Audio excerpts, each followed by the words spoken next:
who were scared. One of the things we believe is that adults should tell the truth about themselves, and they should go first rather than interrogating their children. They need to tell so the children will feel safe to tell also. And they got to never, never, never tell a child don't feel bad or don't feel scared or don't feel sad.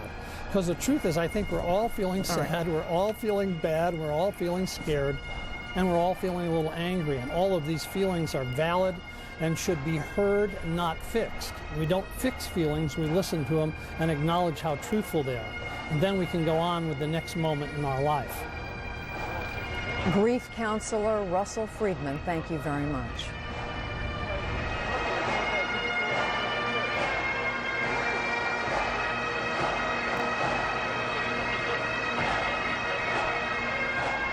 And as we watch Senator Hillary Clinton shake the hands of so many firefighters in New York, I have to remark that what's so difficult about this story for so many people is the idea of saying goodbye, as many people saying goodbye to Father Judge today in New York City. Several of the victims of Tuesday's terror were able to actually make goodbye calls to their loved ones, and our Thelma Gutierrez was able to talk with a few of the families who are on the receiving end of these painful yet very appreciated farewells. September 11th, American Airlines Flight 11 crashes into the North Tower. Jill Gartenberg's husband is inside. He called my office. I got to my office probably 2 minutes after he left his first message on my machine saying there was a fire in his building on his floor. He didn't know if he was going to make it. 18 minutes later, United Flight 175 slams into the South Tower. Lori Van Auken's husband Kenneth makes a final call home. It was just horrible. It was really just horrible. I could hear the terror in his voice, and he was trying to sound like he was calm for us, but you could hear the chaos in the background and the terror in his voice. I hope I live. Some 30 minutes later, somewhere above the Pentagon on American Airlines Flight 77, Barbara Olson calls her husband Ted and tells him hijackers have taken over. She told me that she had been herded to the back of the plane. She mentioned that they had used knives and box cutters to hijack the plane. I had to tell her about the 2 airplanes that had hit the World Trade Center. Why? I just felt that I had to. On United Flight 93 over Pennsylvania, Thomas Burnett calls his wife. And he said that somebody was already dead, that they had stabbed somebody, and that they were all going to die, and that they were going to try to do something. Mark Bingham calls his mother in the midst of chaos. He said, I just want to let you know that I love you all. There are 3 men on board who have taken over the aircraft, and they say they have a bomb. And at that point, we were cut off. He wasn't able to say anything else. Moments later, the plane went down, and families forever lost their chance to talk with one another. Some family members will take comfort in the fact that they were able to say their goodbyes, that they were able to express certain feelings that they have, such as I love you. Annalisa Van Kirk is a medical social worker who deals with trauma. That they were able to communicate with the people in their lives that were important to them, and that we can take comfort from. One of the last things Melissa Hughes did on September 11th is call her husband Sean. Sean, it's me. I just wanted to let you know I love you, and I'm stuck in this building in New York. A plane hit the building or a bomb went off. We don't know, but there's lots of smoke, and we just wanted you to know that I love you always. Thelma Gutierrez, CNN, Los Angeles.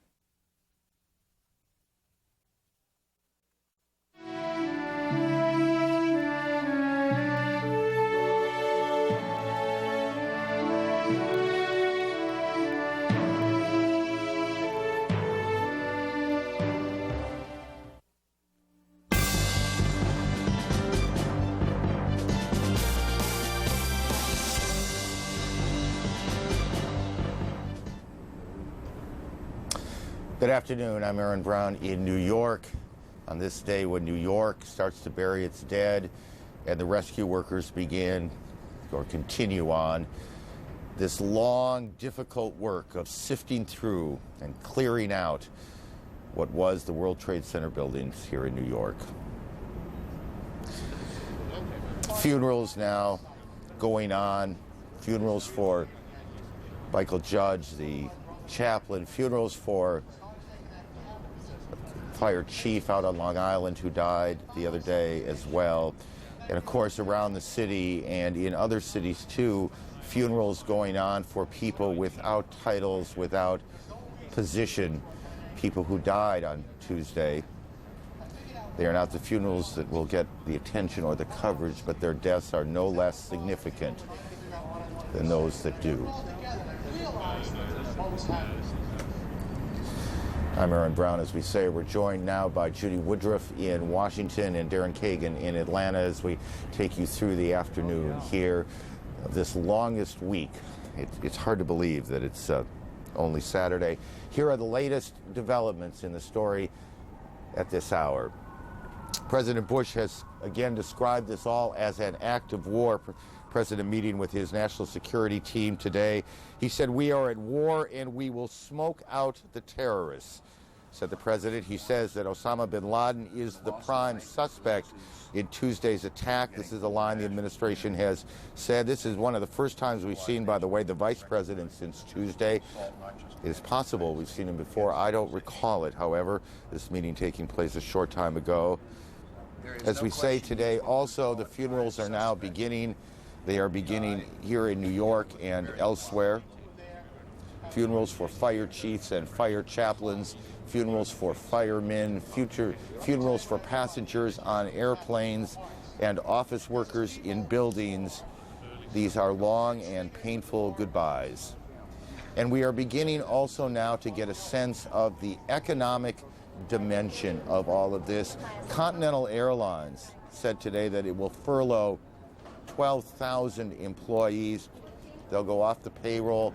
The airlines obviously have been hammered in this. They have not been able to fly for a week. It's not clear when they'll be at full strength again, when airports are functioning fully, when passengers feel comfortable buying tickets and going to the gates and getting on those planes. The Congress is moving to offer economic assistance to the airlines, more than $2 billion worth.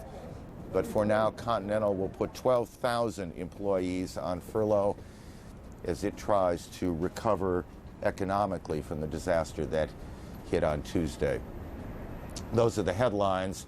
And now we begin putting a little more meat on all of it. We begin by going to the Pentagon and CNN's Bob Frank. And Bob, good afternoon.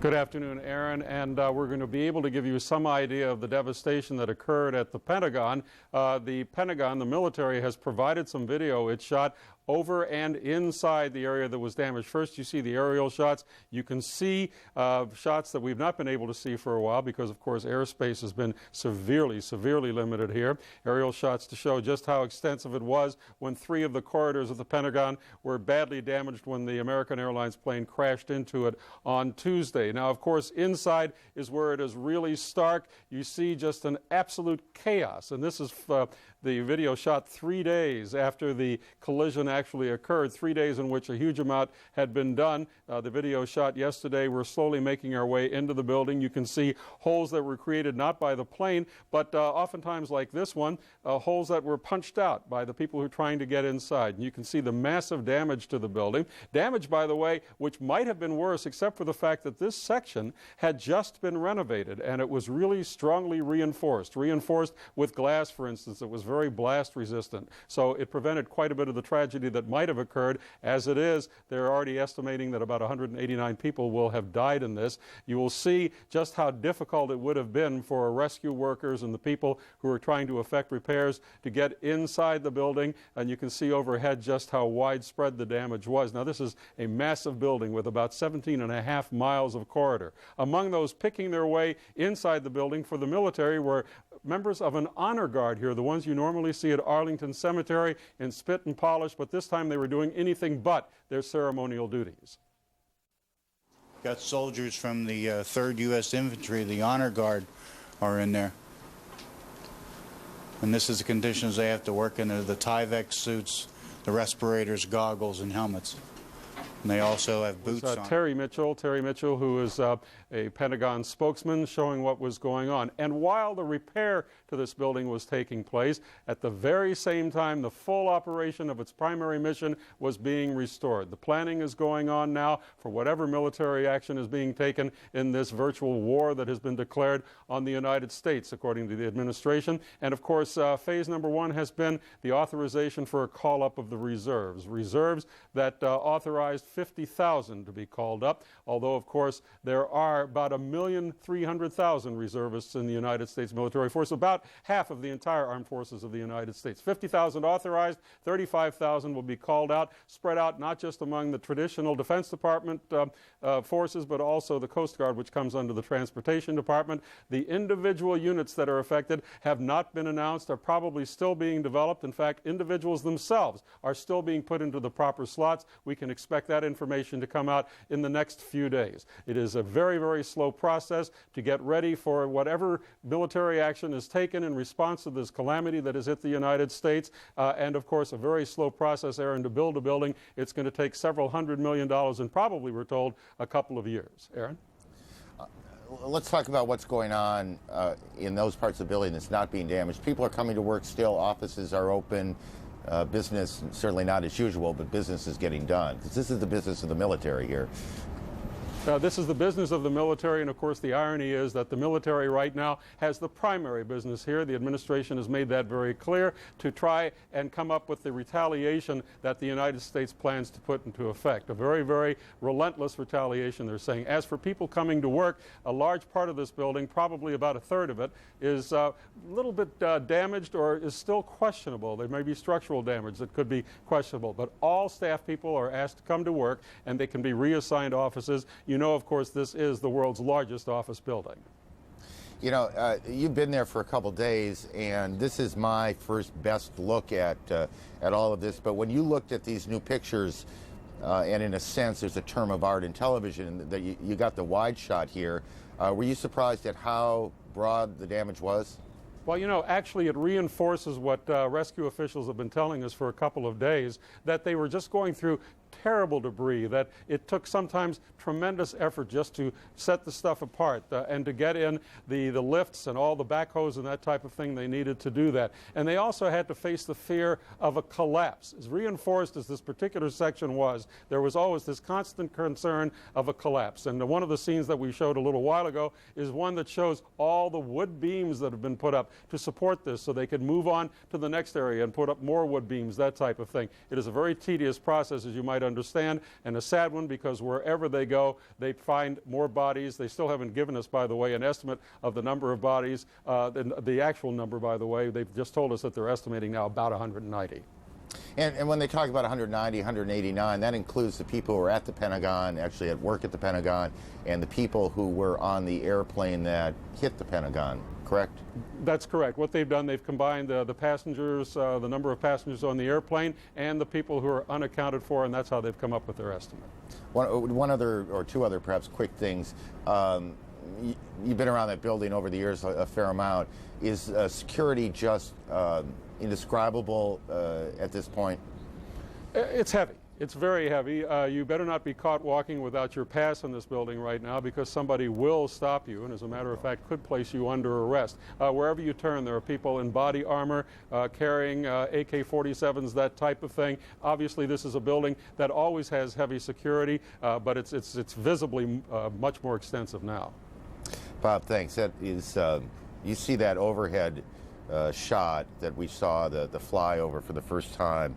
It is quite chilling. You get a sense of the magnitude of the hit on the Pentagon. That is something. Thank you, Bob Franken at the Pentagon, for us this afternoon. As you see, too, for the first time, just it almost goes, as we see it at least here, the damage goes through those concentric, that series of concentric lines that are offices in the Pentagon. It doesn't just take out the first layer, but you can see damage going in the inner circles. I understand they're not circles, but those inner lines of office space going straight through. and you get a sense of why they're talking about hundreds of millions of dollars to repair it. It is, after yesterday's dreary Friday here in New York, the sun's out today, and as we were coming in, we got home for the first time yesterday, in fact, life was coming back a little bit to normal. Traffic was starting to build in parts of the west side of New York where this tragedy essentially places itself. But the one thing we noticed beyond all the cars with American flags and cabs with American flags is there was far less horn honking today. People seem a little bit calmer in it all than New Yorkers sometimes get. Horns constantly going off in the city. But today, at least as I was coming in, it seemed people were a little more patient. Maybe it was my imagination and wishful thinking. Maybe it is in fact true, but that's how it seemed. Elizabeth Cohen has been, for the last several days, as many of you know, at the Armory here in New York where the missing have come. It's actually, Elizabeth, when we talked last night, I think we both had a sense that the mood there had shifted quite significantly particularly from Thursday to Friday. Where are you today? Well, today, the people that I'm talking to, Aaron, still have hope. We're actually going to speak with a woman who is looking for her brother, and she says she still has hope.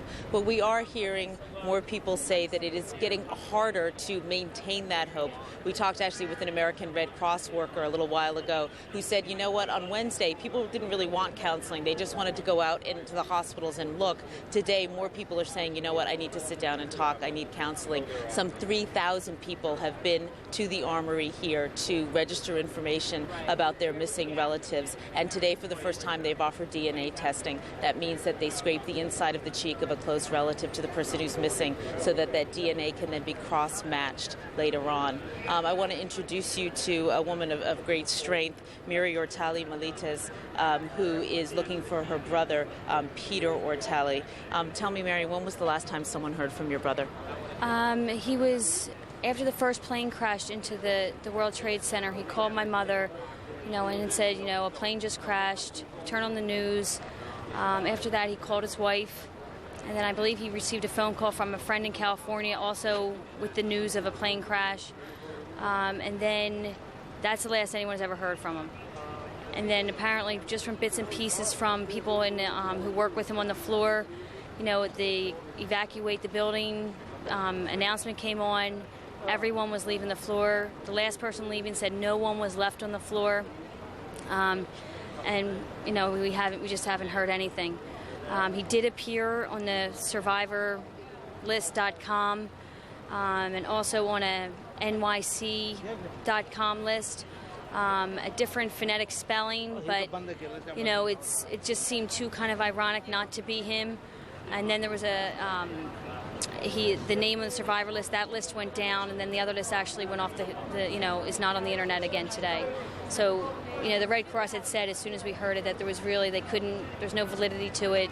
All they can go by is what the hospitals are actually giving them. So, our family has been back and forth. People came up on Tuesday to go to the hospitals and do some of the searching. They left yesterday. We came up yesterday and kind of doing the same thing. Going back to all the hospitals, putting up more pictures. Just in the hope that, if you took the stairwell with him, if he was next to you, did you see him? Was he helping somebody? Him and one of his good friends, Dennis McHugh, his boss, Eddie Martovich. These are people, that we used to see all the time, and now it seems kind of surreal that I'm, hanging up missing posters of my brother all over New York City. It's unbelievable. But we still have hope. I ran into two doctors last night who said you have to continue to have hope. They're getting through all that stuff, every minute, every hour down there, and telling how hard all the people are working down there. So, we're hopeful. We still are. We really are. Thank you. Thank you, Mary. You so much. Mary, who is one of the thousands who is looking for lost relatives here, looking at the Armory on the corner of 26th and Lexington. Aaron? When people talk of their hope, it's very moving. I wonder if at times like this, if there's a terrible, I don't mean this to sound cold, there is a terrible sense of helplessness here. Someone you love a lot is gone. You need to go someplace, do something to shake yourself of the helplessness. And I wonder if some people are coming down just to be with others who are in their situation. Well, you know, it's interesting because the counselor who we talked to earlier said a woman who was looking for her husband said, "I'm here because if I go home, I will feel as if I have given up on looking for my husband." But I think it is more than just wanting company. There was a gentleman we talked to who was looking for his brother, Pablo Ortiz. He saw on a list that an Ortiz was listed as being at a hospital way up on the Upper West Side, and he ran, got in a cab, went and looked, and it was the wrong Ortiz. So there are some leads that people are trying to follow. Elizabeth, thank you. Elizabeth Cohen at the Armory, to Washington. Judy.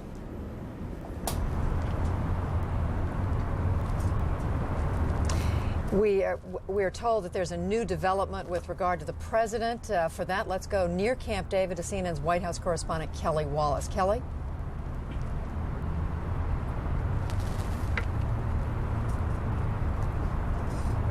You know, all day we've been talking about how Mr. Bush has really sort of stepped up his language. For the first time, he is now saying that the U.S. is at war and that he is not going to be satisfied with just a token response, but with what he calls a sweeping and effective campaign.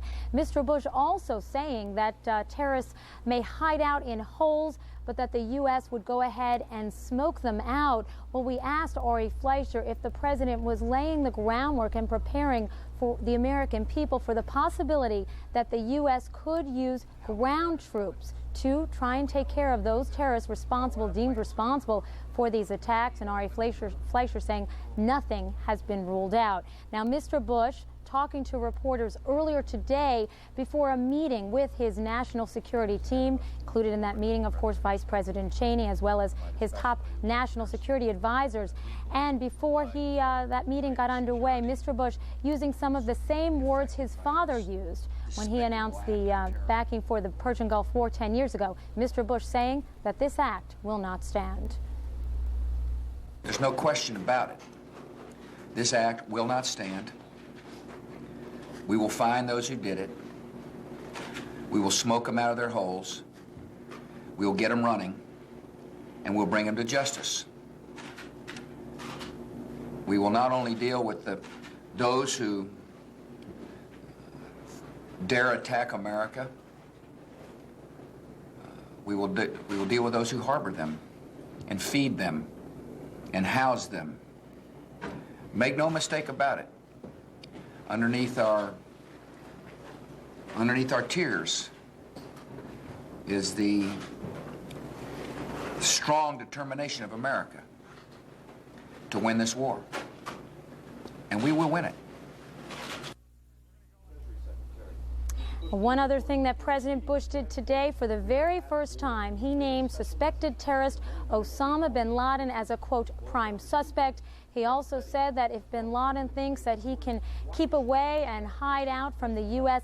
and its allies, he was, quote, sorely mistaken. Now, Judy, as you know, U.S. officials not talking about any military options that this administration will be considering, but we do know the president spending the weekend at the presidential retreat at Camp David, meeting with his national security team, discussing a range of options, political, economic, and, of course, military options, again, to deal with what he calls a sweeping and effective campaign against terrorism. Judy?